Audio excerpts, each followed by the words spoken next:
Une promesse d'ivrogne, c'est pas une promesse que quelqu'un ne veut pas tenir, c'est une promesse que quelqu'un n'arrive pas à tenir. J'ai dû me prostituer, être dans la rue pendant plusieurs semaines. Les gens poussent vraiment beaucoup pour que tu boives. Ah, mais comment ça, tu bois pas? As-tu un problème? Dans le dernier mois, des milliers de personnes ont dit non à l'alcool. Elles ont relevé le très populaire défi 28 jours organisé par la Fondation Jean Lapointe.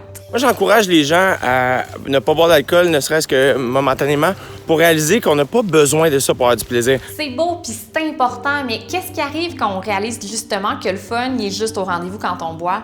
Ou quand on ressent le besoin de consommer, même quand le plaisir il a sacré son camp? Attention, ça fesse. On y pense pas. On consomme de l'alcool avec nos amis. Un matin, on oublie d'aller au travail. Le lendemain, on n'a pas d'argent pour aller s'acheter du lait et du pain au dépanneur. J'ai connu la psychiatrie, j'ai fait des tentatives de suicide et puis j'ai connu la prison. Je pensais que l'alcool, ça m'aidait avec mon anxiété, que ça m'aidait avec mon stress, mais finalement, non. Ça jouait beaucoup sur ma santé mentale. La boisson m'aidait à me dégainer. Je me sentais parfois isolé. Mais en sortant, en allant consommer, je me faisais, si on veut, une nouvelle famille. L'alcool m'a mené au fond du baril. J'ai fait beaucoup de mal aux gens autour de moi, autant la famille que mes amis. J'ai su que je devais arrêter de consommer de l'alcool à partir du moment où les pulsions de mort ont pris le dessus sur les pulsions de vie. Faut d'abord savoir qu'il existe un paquet de moyens pour cesser de consommer de l'alcool. On peut entrer dans un groupe. Là maintenant, ça fait 1 an que j'ai arrêté. Le mouvement des alcooliques anonymes, entre autres, m'a énormément aidé. Il y a beaucoup d'accueil. La seule condition pour rentrer dans ces fraternités-là, c'est d'avoir le désir d'arrêter de consommer. Si on préfère être dans une gang, mais sans croiser physiquement les gens, il y a Sober Lab. C'est une plateforme numérique qui fait la promotion de la sobriété. Je me disais, si on a un laboratoire de sobriété où on peut faire aller notre créativité, démarrer des projets, être inspiré dans notre propre vie, l'idée de se détruire dans l'abus de substances va être moins là. Sinon, on peut évidemment se tourner vers un centre de traitement. Ce qui est très aidant, c'est une maison de thérapie bien structurée. Il y a 85 centres de thérapie au Québec, que ce soit des thérapies de court terme, 21-28 jours, à des services moyen terme, 3 mois, et long terme, c'est 5 mois et plus. On travaille avec l'approche Minnesota qui est inspirée des 12 étapes du programme des fraternités anonymes. On va mettre d'autres moyens outre que la consommation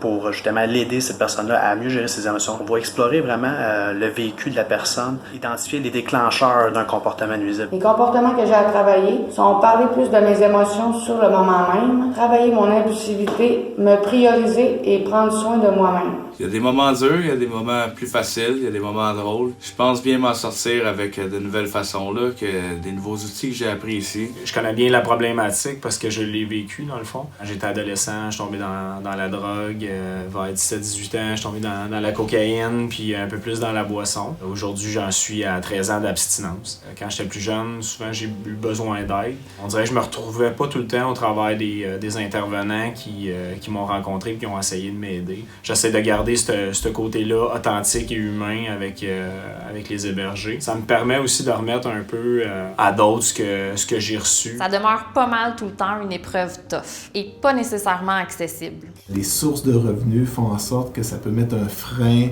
à leur entrée en thérapie. Quand tu es sur l'aide sociale, c'est défrayé, mais quand tu es sur le chômage puis sur un salaire minimum, c'est pas défrayé, donc tu es obligé de payer de ta poche. Maintenant, c'est important de préciser qu'on n'a pas besoin d'avoir touché le fond pour tenter de trouver la sobriété. T'sais, sans être alcoolique, il y a beaucoup de gens qui coupent la boisson, momentanément ou non, puis ils peuvent le faire pour des raisons d'identité. Chez les Autochtones qui sont en milieu urbain, il y a ce désir-là de ne plus boire, de ne plus consommer d'alcool pour des raisons culturelles, spirituelles, mais aussi, c'est une façon pour nous de décoloniser. Ou encore des motifs strictement personnels. Mon corps était complètement saturé, j'arrivais vraiment plus à ingurgiter la moindre goutte d'alcool. Je voyais comme quoi moi, je consommais mieux.